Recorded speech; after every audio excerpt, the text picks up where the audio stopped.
This week, our attention begins to turn more to inequalities in our society, and particularly as they relate to the institutions of our society. And to begin this particular phase in our course, I wanted to start with Chapter 9, which is Henslin's chapter on race and ethnicity.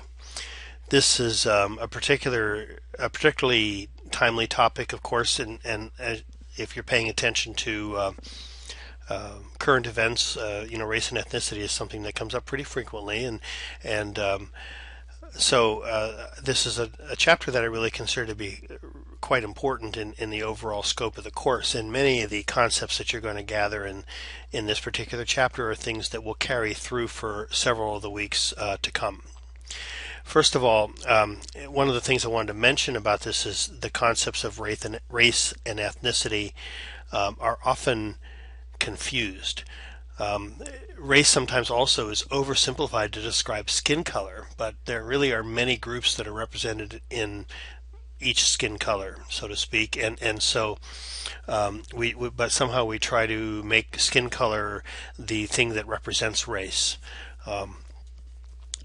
And really the concept of the discussion of race takes biology and genetics, and we try to understand race and kind of wind up separating groups into these sets of features that are really very arbitrary and tend, rather than so much reflecting the individual behind the skin color or the features that are described, the features this arbitrary set of features really tend to suit more the purpose of the labeler than it does to describe the person that is being identified in this. So really what winds up happening then is race becomes this sort of ascribed status that is based on physical characteristics, which are really very poor in terms of separating out one group from another anyway.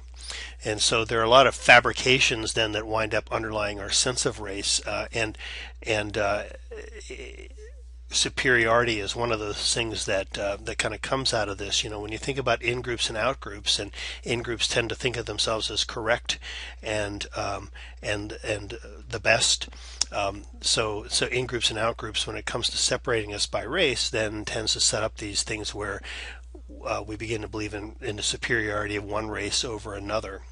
And in fact, the whole concept of what might be a pure race really is very elusive, as we'll talk about in a few moments.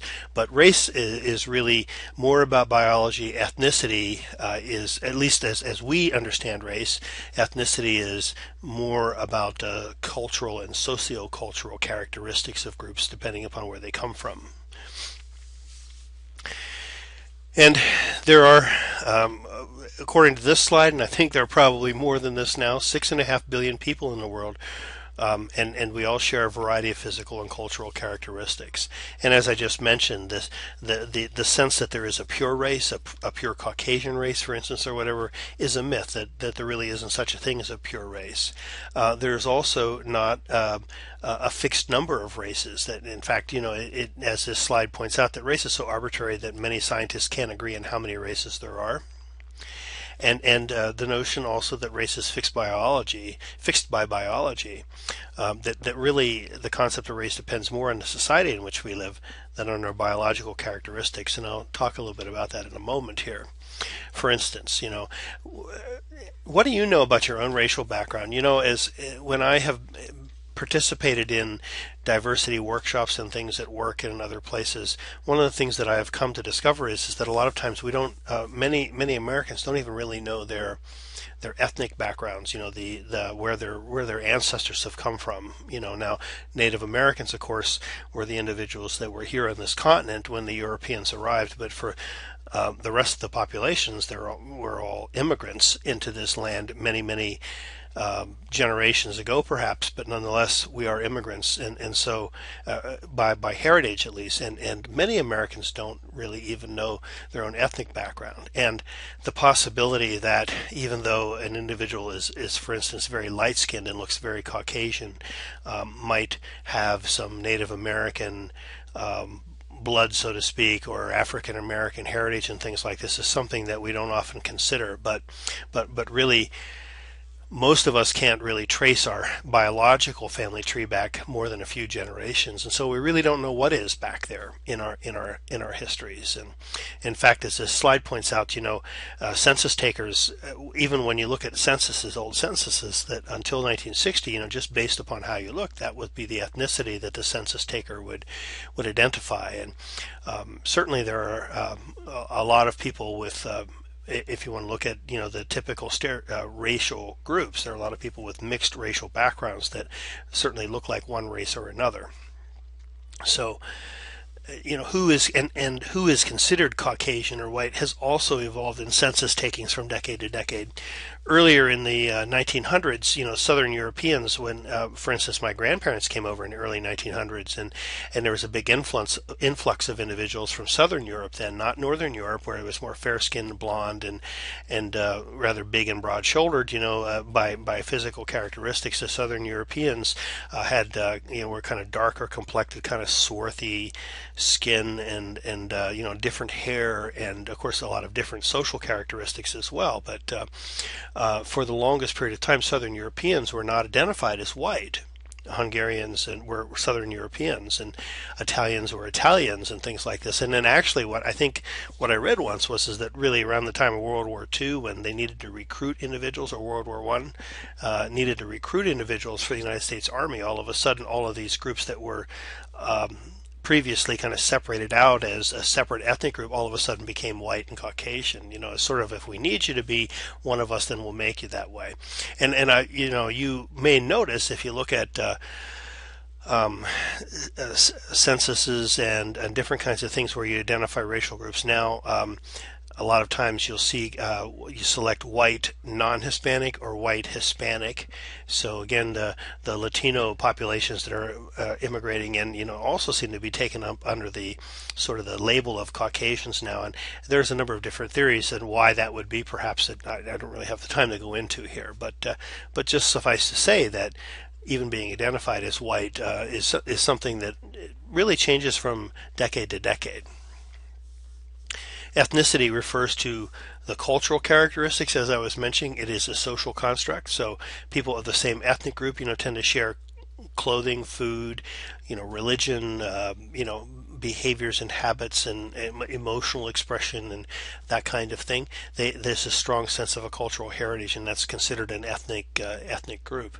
But race is that term that is used by people to refer to these supposed biological characteristics. And it's said that race really is so social that a plane trip can change a person's race. For instance, being black in the United States, for instance, if you go to Brazil, you may be considered an entirely different race altogether, and not be seen as black. Or being seen as white here and not seen as white in Brazil. So depending upon where you go, sometimes your race even is seen as being different. Here's a graphic from the text that really kind of points to, just how important is your ethnicity to you, and what this graphic really demonstrates to you is that if you're a part of the majority, you really have a low sense of ethnic identity in general. Individuals with a low sense of ethnic identity tend to have greater power. They kind of associate themselves more with the nation and really don't experience a lot of discrimination. Whereas those individuals that have a heightened sense of ethnic identity tend to be smaller in number, have less power, and oftentimes experience discrimination in their interactions with individuals or institutions. When we talk about minority groups, oftentimes we consider ourselves talking about smaller numbers. And for instance, I have often had students talk about growing up in neighborhoods where there are a large number of ethnic minorities or racial minorities in the area, and they go to school, and as a Caucasian student often feel that they are a minority in the school. And the reason they feel a minority, that they're a minority in their area or their neighborhood, is because they're outnumbered. But really, minority status isn't about numbers, it's about power. And so a minority group is a group of individuals who are singled out for unequal treatment by a dominant group. And in American culture, while there are certain enclaves, perhaps, in Chinatowns and Little Italies and Koreatowns and that type of thing, where white persons might move into that community and are outnumbered and may not even have the kind of power in that particular community they might otherwise. In the larger society in America and in the institutions of America, whites are in the majority, no matter how many more of racial or ethnic minority individuals may be around them. It's about who is singled out for unequal treatment by the dominant group, who has power in that society. And so minority groups don't have to be small in numbers, really, in fact, there may be more persons in the minority than the majority or the dominant group, but being a minority is about lacking power, not about being outnumbered. Individuals in a minority group tend to have an ascribed status, as we were talking about earlier.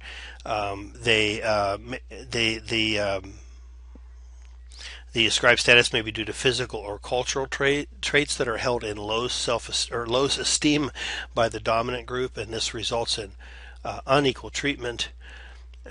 And oftentimes, the individuals in minorities tend to marry within their own group and have other kinds of things that demonstrate that they feel very strong group solidarity. In order to understand issues about inequalities regarding race and ethnicity, it's important to talk a little bit about stereotypes and prejudice and discrimination. These, again, are terms that are often used interchangeably, and yet they describe very different things. A stereotype is an oversimplified set of rigid beliefs about a group or individuals in a group. And so a stereotype is a belief. That's one thing to keep in mind. It's this image, this belief we have about an individual or group of individuals that is oversimplified and tends to be very rigid. Prejudice is an attitude of prejudging. That's the root of that term. It's a negative attitude towards a group or individuals in a group. And so prejudices often grow from stereotypes. And if you look at the two definitions, you can kind of see how that might occur. Discrimination is an act, and the act of unfair treatment directed towards another person. And so discrimination oftentimes grows from prejudice, which has grown from a stereotype. So we start out with these oversimplified, rigid beliefs about this group. Prejudices may form because of those stereotypes, and some individuals who have prejudices, they may practice discrimination. So beliefs, attitudes, and acts in these three different terms. And usually these things are learned from association. For instance, individuals in the Ku Klux Klan and those kinds of things are often raised by individuals who have very stereotypical and bigoted attitudes and beliefs about minority groups. So their children often grow up with those same kinds of beliefs and attitudes. Now the question at the bottom, can you discriminate and not be prejudiced? In fact, there are studies that demonstrate that that an individual can be prejudiced and yet not practice discrimination. And an individual might not be prejudiced but still practice discrimination. For instance, if you are in a group of individuals, let's say, and this group of individuals begins to make racial jokes and slurs towards somebody who is coming down the street towards them, and perhaps you don't even participate in that so much, but you allow that to continue, or perhaps you laugh along with some of the things that are said. You're really they're discriminating, participating in an act of discrimination, even though you don't yourself hold those beliefs, but you just don't have the strength of character, let's say, to stand up and say that you shouldn't say those things or do those things. Likewise, a person who is prejudiced may choose to just kind of keep those attitudes and beliefs to themselves and to try to be careful about how they act around other individuals. So the two of them don't necessarily have to go hand in hand, but an individual can be prejudiced and discriminate certainly as well, but one doesn't have to be there for the other to occur. We're not born with prejudice. We learn these attitudes from the people around us, as I mentioned in the last slide. And the sociologist Blee looked at a group of women who joined the KKK. And who became racist really because they joined the group. They didn't have racist attitudes before joining the group, but they didn't join because they were racist. They joined for other reasons, and yet by the time they joined the group and mixed with individuals within that group, they became and developed more racist attitudes and things. Hartley, in the 1940s, also conducted a study, and his conclusions were that people who are prejudiced against one racial or ethnic group tend to be prejudiced against other racial or ethnic groups as well. And this includes ones that, in fact, have never met. And sometimes even those groups were made up in this study. It was kind of an interesting thing that they made up these false groups and asked individuals if they, if they believed they were equal, or if they were, what beliefs they had about them, and these individuals who were already prejudiced against some groups, really also expressed prejudicial attitudes towards the made-up groups as well. And so this suggests that prejudice is one of these things that isn't so much, well, we know this anyway, but it's not really associated with one group. It's really associated with the person who has the group. And that person tends to have these attitudes about all groups. Hill found that many African Americans think that lighter-skinned African American women are more attractive than those when darker-skinned, and this is a phenomena that is known as internalization of the norms of the dominant group. That members of a racial or ethnic minority may actually adopt the attitudes of the dominant group and apply them to their own group as well. So it's really possible to be prejudiced against your own group, and there have been other studies that have provided corroboration for this outcome. Now we wonder what are some of the reasons why prejudice exists, and there are some psychological explanations for prejudice. That one is that people who are unable to strike out at the real source of their frustration often look for someone else to blame. There was some statistics and studies that suggested, for instance, that in urban areas where there is high unemployment, there tends to be more activity of a kind of a neo-Nazi nature in those communities, like the skinheads and those kinds of groups that are prejudiced against minorities. And the thinking is that these groups develop because there is a high rate of unemployment, and the minorities get blamed for taking the jobs that they should have. And so oftentimes then their frustrations about being unemployed, they kind of blame it on the minority, and the minority becomes the scapegoat for their frustrations. Adorno also believed that what he called an authoritarian personality, and what he showed was in his study that ethnocentrism, anti-Semitism, which is a hatred of Jews, and the support for strong authoritarian leaders all were connected in his study. And so there was an indication there that there was a certain kind of personality type that really liked authoritarian leaders that was also associated with prejudice. We should talk a little bit about the different kinds of discrimination. The civil rights movement called attention to a lot of individual acts of discrimination as well as larger societal acts of discrimination, and we became more conscious, perhaps as human beings, of the fact that certain things we did discriminated against individuals of other groups. And so over a period of the last, I would say, 50 or 60 years, largely thanks to the civil rights movement, acts of individual discrimination are likely less frequent, less dominant than they used to be. And individual discrimination is an act of a person that denies a person or groups of people equal treatment or equal access to resources and privileges. Things like this would be refusing service to a person in a restaurant because of that person's race, or refusing housing because of sexual orientation, refusing job offers because of age, not promoting because of gender. Those are the four examples I have there. So you're looking there at racism, heterosexism, ageism, and sexism, and other kinds of isms that you can imagine. So not to say that individual acts of discrimination do not occur, but they don't occur so obviously, let's say, and individuals don't speak proudly of it or even talk about it out loud if they do occur. And I would venture to say that there is less individual discrimination in our society today than 50 years ago. However, institutional discrimination is the area where probably it most happens now. And institutional discrimination occurs when a person or groups of persons are denied equal access or opportunity by way of the institutions of our society and how they work. Home mortgage lending practices, and we're going to have a couple of slides about that in a moment that will explain that a little bit. Differences in medical treatment, racial tracking in schools, where there are just a number of different kinds of things like this. We found places where children are placed in slower academic classes because of their racial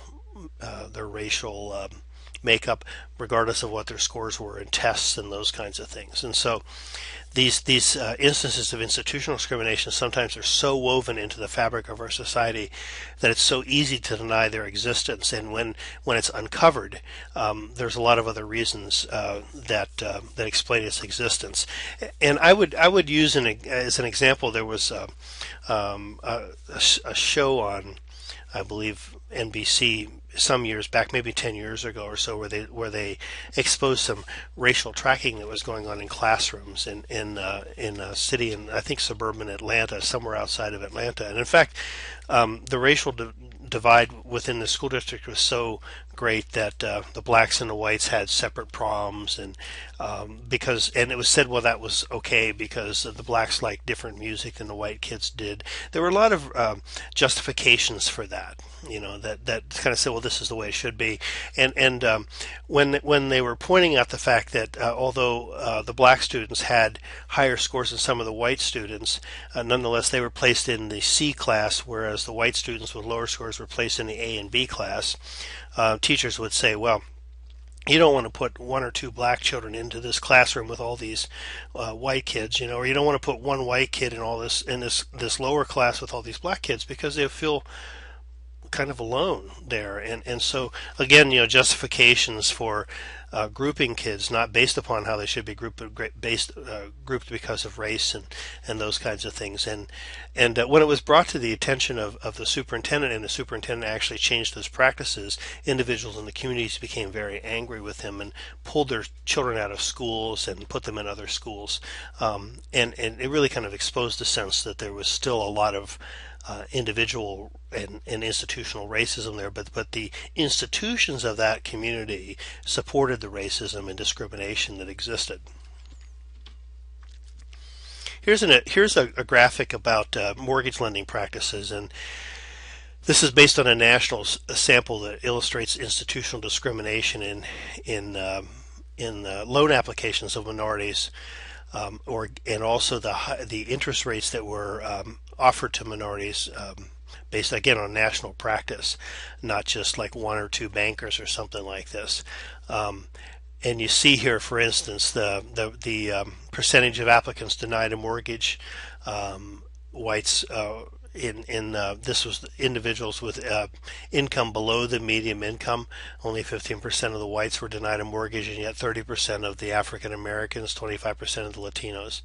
And then when you look at the applicants whose income was above the median income, you still find that it's a far larger percentage.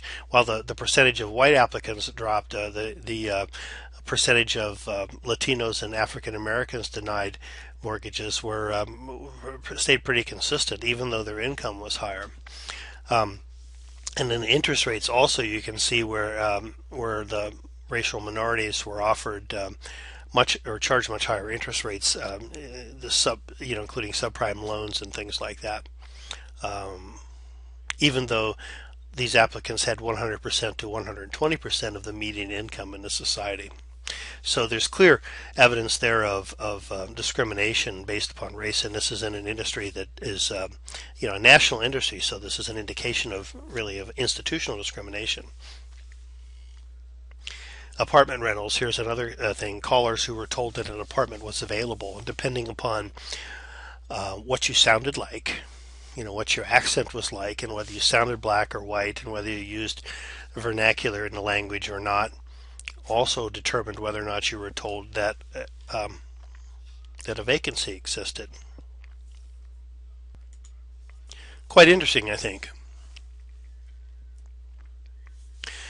Now we talk a little bit about health issues, and we're looking at race, ethnicity, and infant and maternal deaths. White Americans. This is a national database again, and this is really just talking about these two racial groups, but white refers to non-Hispanic whites, incidentally.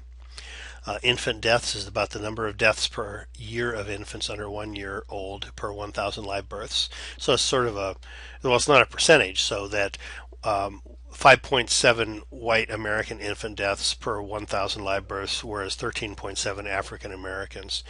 And the number of deaths per 100,000 women who gave birth each year, again, you see that the African American rate of maternal death is 3 times as high as the white American would be. And this, again, this most likely reflects. I mean, certainly you can go do deeper analysis of this, but the implication of this is that it reflects that the healthcare services that are offered, prenatal, postnatal, at the time of birth, all of those things are poorer for the minority group.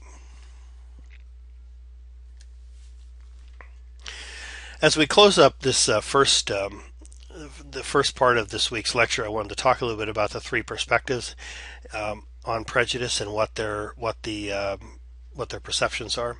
And a functionalist perspective is that prejudice is functional because it brings people together. They talk about the study of, and I think we talked about this when we studied a little bit about this when we talked about in-groups and out-groups some weeks back. The Sherifs did this study of boys in camps where they looked at the effects of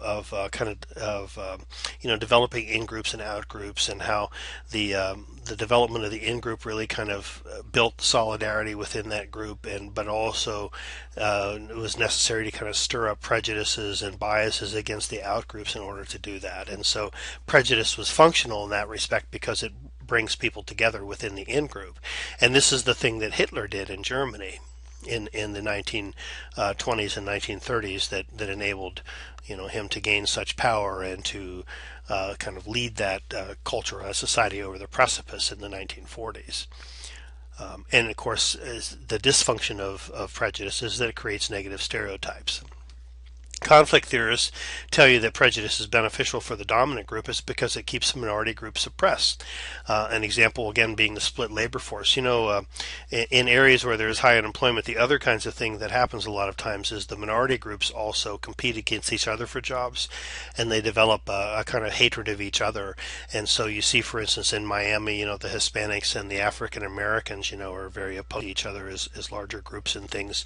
And conflict people would say that the Caucasian individuals that run the society encourage this kind of difference, because as long as you have the minority groups kind of battling with each other, they're not battling against the dominant group. That's called a split labor force, incidentally. And finally, interactionists will talk about how the labels that we give to other groups, and the prejudice is a label, leads to a selective perception. We wind up seeing what we want to see. And so if we have certain beliefs and prejudices about another group, then whenever something happens within that group, we filter that in a way that affirms our belief about that group. And that's called selective perception. And that interactionist will tell you is one of the functions of prejudice, and one of the things where prejudice kind of reinforces itself. And so that kind of closes out some of the introductory theories and differentiations between stereotypes and prejudice and discrimination. And in particular from this piece, I want you to try to remember about institutional discrimination, because we're going to be talking more about that in the weeks ahead in particular. But this will tie up the first part of this week's lecture, and if you'll go ahead on to the next slide and click on the next lecture, we can finish up the talk on Chapter 9. Thank you.